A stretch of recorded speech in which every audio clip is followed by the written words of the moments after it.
channel that probably no one ever watches, but hey, we're still here. Today we'll be starting off a new sequence of episodes about nature. To begin off our first episode, we'll be talking about the deciduous forest. And to begin, we'll be focusing on animals. Frank, take it away. Thank you, Frankie. Today we have some tragic news. Mr. Rabbit was found dead in his home around 2 p.m. We have 5 prime suspects in this investigation. We will begin with Mr. Gray Wolf. Mr. Gray Wolf has a grayish-brown fluffy coat with a bushy long tail with a black tip. His ecological niche is to keep the population of other animals in check, as being one of the top predators. This can also keep the ecosystem healthy. He is well adapted to running and has a strong senses which can help them capture prey easily.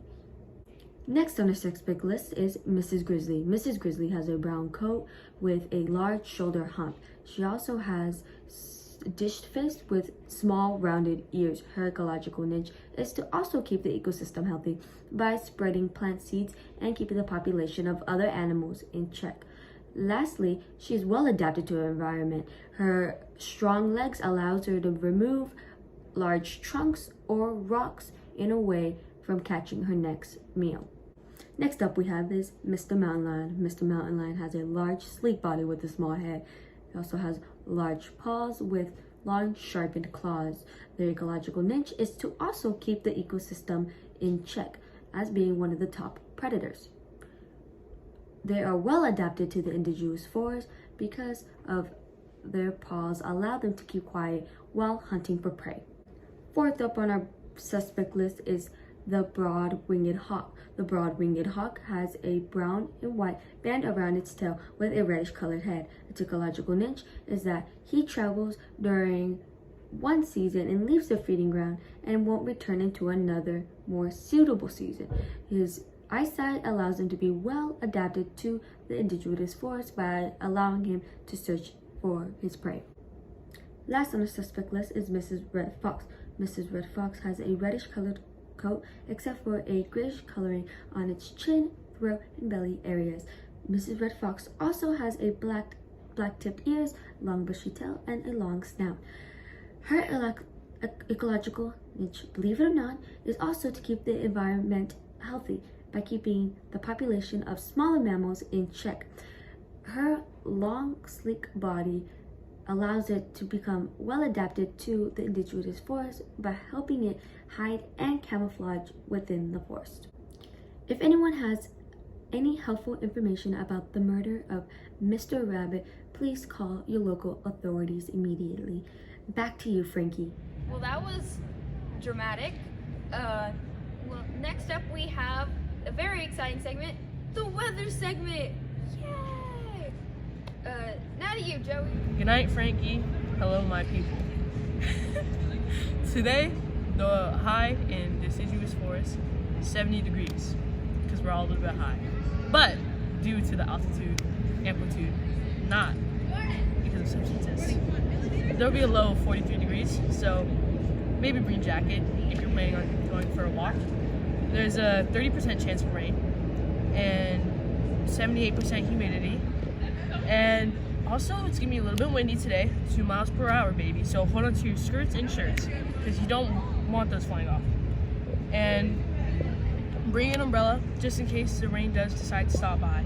But it's a 30% chance, so that means it's not gonna happen. Don't get your hopes up. Okay, that's it for the weather. Thank you for coming to my TED Talk in this open field. And now, taking it back to Frankie.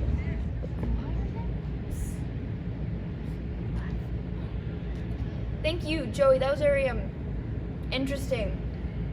For our final topic, we have plants. Yes, plants, things we can't live without. To talk about this topic, we have a very cool person, Joe. Take it away, Joe. Thanks, Frankie. Hey guys, my name's Joe, and I'll be doing the plant segment today. Let's just get right into it then. Our first plant of the day is rhododendron. Rhododendrons grow in many different shapes and sizes, and the color varies from different shades of pinks and purples, with blossoms that hang off the stem like bells. They're adapted to their biome because their roots cannot grow where the rest of the plant cannot. And their ecological niche is something I cannot say. Our next plant of the day is common bluebell. Common bluebells are, shocking as it might be, bell-shaped herbs that are a deep violet blue color. These flowers are especially adapted to their biome because they flower before trees come out in full leaf, and their ecological niche is also still something I can't say. Our third plant of the day is Caesar's mushroom. Caesar's mushrooms have deep orange-yellow caps and yellow stems.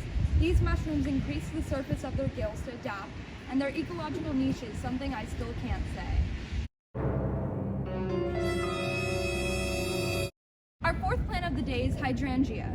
Hydrangeas are flower clusters that come in multiple colors, such as blue, purple, pink, and white. These flowers adapt to their biome by excluding aluminum and inactivating its toxicity to be able to grow in acidic soil.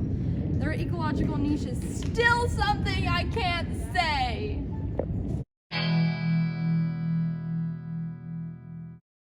And now, our final plant of the day is... Huh? Oh.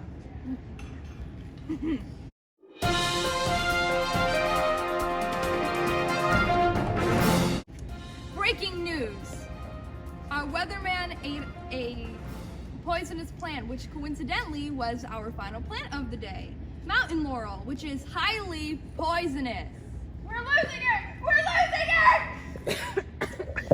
Since we're here talking about it, mountain laurel has deep green leaves and petals that vary in different colors, such as rose, pink, white. These flowers gain purple markings in late May to early June. Someone do CPR! Mountain laurel created specialized fungi to help extract resources once they adapted to their biome. She's not gonna make it. She's And not they're- gonna make it. And their ecological niche is, once again, something I cannot say. We lost her. And that's all there is to it. Back to you, Frankie. Well, that took a turn.